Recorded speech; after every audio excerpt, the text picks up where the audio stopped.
Have you ever wondered what your chances of surviving the Titanic disaster would have been? It's a haunting question, isn't it? We all know the story of the unsinkable ship that met its tragic end in the icy waters of the North Atlantic. Oh. But beyond the epic love story from the movies, there's a story of numbers, a story of life and death decided by statistics. On that fateful night, April 15, 1912, the RMS Titanic carried around 2,224 people. When it sank, over 1,500 lives were lost. It's a staggering number. But who lived and who died? The answers are woven into the very fabric of the society of that time. It all came down to a few crucial factors: your class, your gender, and your age. Let's start with class. The Titanic was a floating palace, but it was a palace with a strict hierarchy.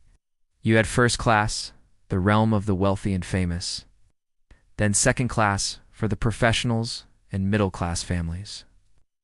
And finally, third class, or steerage, home to immigrants chasing a new life in America. If you were a first-class passenger, your odds of survival were about 62%. Not guaranteed, but pretty good, all things considered. Now drop down to second class, and your chances fall to 43%. And what about third class? A grim 25%. Think about that. Your ticket, the piece of paper that got you on board, largely determined your fate. Why such a huge difference? Location, location, location. The first-class cabins were on the upper decks, close to the lifeboats. The third-class quarters were deep in the belly of the ship, a confusing maze of corridors away from safety.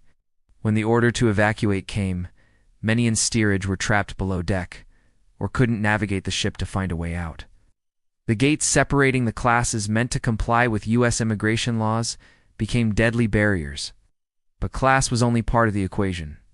The maritime tradition of women and children first was in full effect that night. And the numbers bear this out in a powerful way.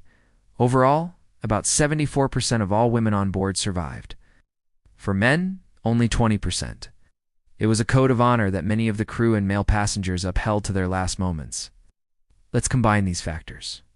If you were a woman in first class, you had an almost certain chance of survival, around 97%. 3 women reportedly died, but one of them, Ida Strauss, famously refused to leave her husband, saying, "As we have lived, so we shall die together." Her story is a testament to the human element that defies all statistics. Now, what if you were a woman in third class? Your chances dropped to 46%.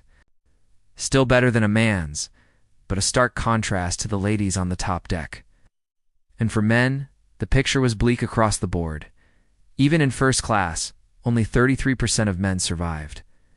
In third class, that number was a devastating 16%. And what about the children?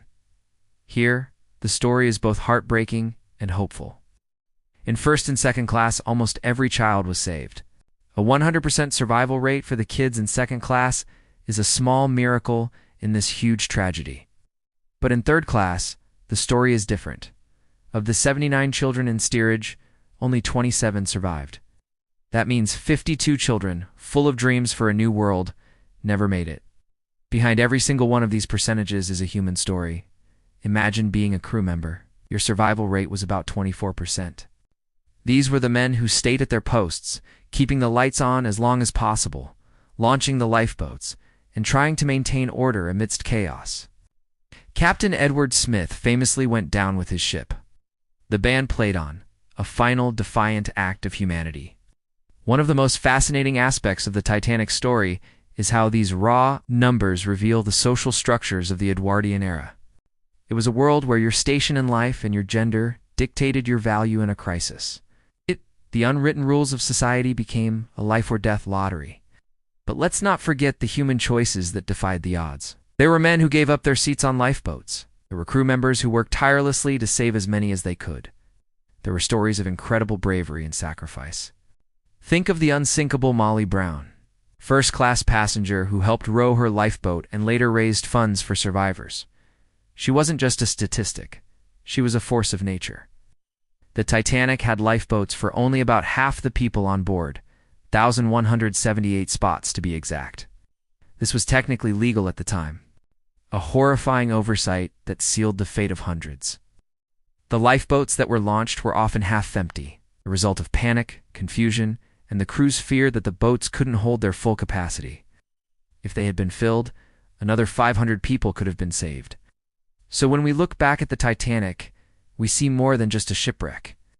We see a snapshot of a bygone era. With all its inequalities and its codes of honor, the numbers tell a cold, hard story of survival rates. But the individual stories of love, loss, and incredible courage remind us of the powerful human spirit. It makes you think, doesn't it? In a similar situation today, would things be different? We have better technology, stricter safety regulations, and hopefully a more egalitarian view of human life.